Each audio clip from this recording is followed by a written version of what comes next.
మనకు కొన్ని అరాకొర కార్యక్రమాలను ఇవ్వాలనే ప్రయత్నం చేస్తున్నావు తప్ప లేకపోతే లేనే లేదు. ఇప్పటికి కూడా చెప్తున్నావు అదో చేస్తా ఇదో చేస్తా అని. పూర్తిగా నేను ఇవ్వాలని చెప్పినట్టు 2-3 కార్యక్రమాలు ఉన్నాయన. నిరుద్యోగ భృతి, అందరికీ ఉద్యోగం ఇస్తాను, ఉద్యోగం లేకపోతే నిరుద్యోగ భృతి ఇస్తా అని చెప్పాడా?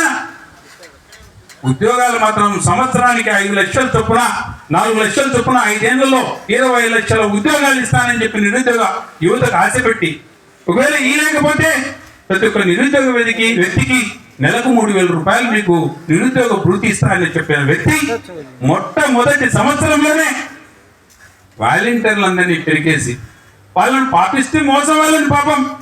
మొదట్లో ఏమో వీళ్ళందరూ గోరి సంచులు మోసడానికి తయారవుతారని పనికొస్తారని చెప్పి వాలంటీర్ని కామెంట్ చేసిన వ్యక్తి నువ్వు. నిన్ను సపోర్ట్ చేసి జాకీతనం ఇంకొక వ్యక్తి పవన్ కళ్యాణ్ గారు. ఈ వాలంటీర్ల పుణ్యమాని ఈ రాష్ట్రంలో నాకు తెలిసి 30,000 మంది ఎంతమందో మహిళలు అదృష్టం అయిపోయినారని చెప్పిన వ్యక్తి ఆ వ్యక్తి. అలాంటి అభాండాలు వేసి వాలంటీర్ల మీద ఎన్నిక కాబోయే ముందు, ఎన్నికలకు వచ్చే ముందు మళ్ళీ యూటర్న్ తీసుకొని వాలంటీర్ వ్యవస్థ 5,000 రూపాయలు కాదు 10,000 రూపాయలు ఇచ్చి మళ్ళీ వాలంటీర్ వ్యవస్థను నేను కొనసాగిస్తా అని చెప్పిన నువ్వు లాస్ట్ పూర్తి నామాలు తిక్కి వాళ్ళకు ఇళ్లకు పంపించే కార్యక్రమం. నువ్వు సంవత్సరానికి 4 లక్షల ఉద్యోగాలు సృష్టించేవాడి వేను లేదు. సంవత్సరానికి 4 లక్షల ఉద్యోగాలు ఊడుతున్నాయి నీ రాజ్యంలో. పోనీ ఈ బుద్ధికైనా ఉద్యోగాలు ఇస్తావో ఏవో పక్కన పెడితే నిరుద్యోగ భృతి ఏమైనా ఇస్తావా? ఈయన డైరెక్ట్ చెప్పేశాడు కూడా, నేను ఈ నిరుద్యోగ యువతలకు అందరికీ స్కిల్ డెవలప్మెంట్ చేస్తాను, స్కిల్ డెవలప్మెంట్ లో కలిపేస్తున్నానని చెప్పి నిర్దాక్షిణ్యంగా సూపర్ 6 లో ఒక 6 అనేటువంటి ఈ బంతిని నిర్వీర్యం చేసే కార్యక్రమం. నిరుద్యోగులకు ఎవరికి ఇవ్వాలని చెప్పేసినా కూడా అలానే గుర్తుపెట్టుకోండి. 18 ఏళ్ళు దాటిన ప్రతి మహిళ, 60 ఏళ్ళు దాని మధ్యలో ఉన్న ప్రతి మహిళకు నెలకు 1,500 చొప్పున సంవత్సరానికి 18,000 ఇస్తానని చెప్పిన నువ్వు వాళ్ళకు కూడా ఊసెట్టకూడదని చెప్పి ఏం చెప్పాడు తెలుసా? దాన్ని P4 లో కలిపేసినా అంట.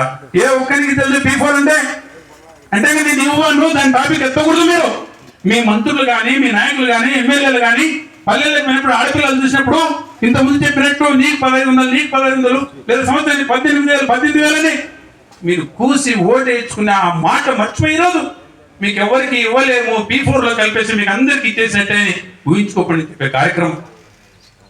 ఇవన్నీ గమనించండి. ఒకటి కాదు చెప్తా పోతే ఈ రోజంతా మాట్లాడుకుంటున్నారా? పెద్దలు ఉన్నారు, ఆల్రెడీ కార్యక్రమం అయిపోయింది, ఈ కార్యక్రమం జరుగుతోంది.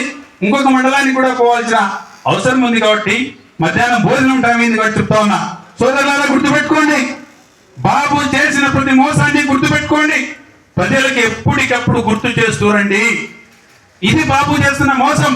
భవిష్యత్తులో కూడా మోసం చేస్తాడు, అప్పులు చేస్తాడు, కానీ ఎక్కడ అభివృద్ధికి మాత్రం ఖర్చు పెట్టాడు. పోయి సంక్షేమం కనేస్తారా? సంక్షేమంకి వాడు. ఆయన సంపద సృష్టించలేడు, మనకు పంచను లేడు. సంపద సృష్టిస్తా అని చెప్పిన వ్యక్తి నువ్వు ఎక్కడా మాకైతే ఏ సంపద సృష్టించలేదు నైనా, నీకు నీ కొడుక్కి నీ జాకీయత పవన్ కళ్యాణ్కి మీ ముగ్గురికే సంపద తప్ప ఈ ఆంధ్రప్రదేశ్ రాష్ట్రంలో ప్రజలకు ఎవరికి సంపద లేదు. గుర్తుపెట్టుకోండి, నీ సంపద సృష్టించలేవు, నువ్వు ఎవరికి ప్రజలకి మేలు చేయలేవు, అభివృద్ధి చేయలేవు, సంక్షేమం చేయలేవు.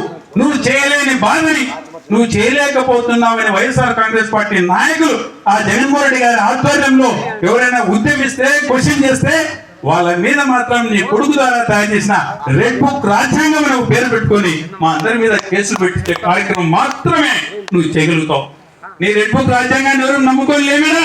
ఈ అంబేద్కర్ గారు రాసిన రాజ్యాంగాన్ని నమ్ముకొని ఉన్నాం. ఆ రాజ్యాంగ భద్రతలోనే బతుకుతున్నాం తప్ప నీ రెడ్ బుక్ భయానికి ఎవరు భయపడే వాళ్ళు ఎవరు లేరు. ఇక్కడ సంవత్సరం అయిపోయింది, నీకు వెసులుబాటు ఇచ్చినాం, ఇన్నాళ్ళు క్వశ్చన్ చేయలే.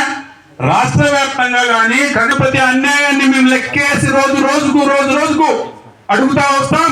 ఇది మాకు జరుగుతున్న అన్యాయం. వ్యక్తిగతంగా నువ్వేం ద్రోహం చేస్తున్నావు ప్రజలకి? వ్యక్తిగతంగా మీ చంద్రబాబు నాయుడు ఇచ్చిన మాటలు రాష్ట్రం మొత్తం యావత్ ప్రజలకి ఏం మోసం చేస్తున్నారు అనేది ప్రతిరోజు క్వశ్చన్ చేస్తుంటాం. ఎన్ని కేసులైనా పెట్టుకోండి, మీ అంటే మేము ఉన్నాం. మిమ్మల్ని పట్టణమైన స్టేషన్ తీసుకున్న మరుక్షణం 10 నిమిషాలకు, అర్ధగంటకు, గంటకు మీ దగ్గర ప్రత్యక్షమవుతాం. మీ మీద వేట పడకుండా ప్రయత్నం చేస్తాం.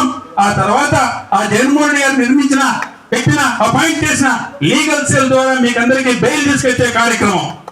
అన్ని విధాలా మీకు సహకారం ఉంటూ కార్యకర్తలకు అండగా ఉంటూ ఈ నియోజకవర్గంలో వైఎస్ఆర్ కాంగ్రెస్ పార్టీ కష్టకాలంలో కూడా జెండా ఎగరేసిన నియోజకవర్గం.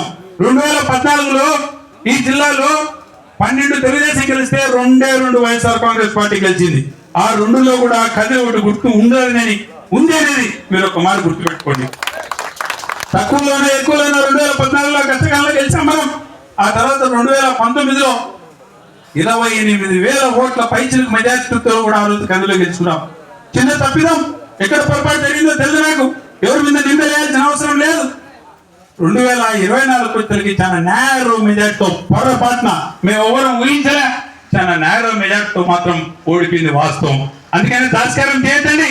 వైఎస్ఆర్ కాంగ్రెస్ పార్టీ కంచుకోటని కదిరి కాపాడుకోవాల్సిన బాధ్యత వైఎస్ఆర్ కాంగ్రెస్ పార్టీ కార్యకర్తల మీద, ఆ కుటుంబం మీద అభిమానం ఉన్న ప్రతి వ్యక్తి మీద ఉందని ఆ గురుతర బాధ్యతని మీ భుజాల మీదకి ఎత్తుకొని ప్రతి క్షణం ఆ జగన్మోహన్ రెడ్డి గారు రాబోయే రోజుల్లో ముఖ్యమంత్రి కావాలా, ఎన్నికలు జరగాల, కౌంటింగ్ మొదలు కావాలా, 88 మ్యాజిక్ ఫిగర్ ఎప్పుడు దాటుతుందో దానికోసమే ఊపిరి బిగబట్టి ఎక్కడైనా ఊపిరి ఆగిపోతుందని ఊపిరి బలవంతంగా పీల్చుకుంటూ బతుకుతున్నాం.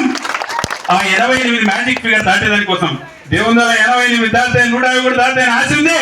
కానీ మొదట చూసేది 88 అనే మ్యాజిక్ ఫిగర్ ని చూడాలనే ఆశ కోసమే బతుకుతా ఉన్నాం. పొరపాటున దేవుడాయన మధ్యలో తీసుకుపోయావు.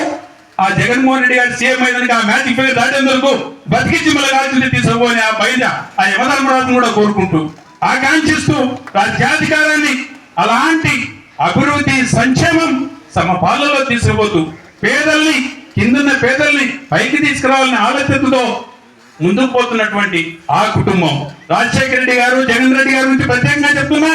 పాలన అందరూ చేస్తారు, కామన్ అది 5 ఏళ్ల మాట టర్మ్ ఇచ్చిన చేతనే కట్ చేస్తా అంటారు.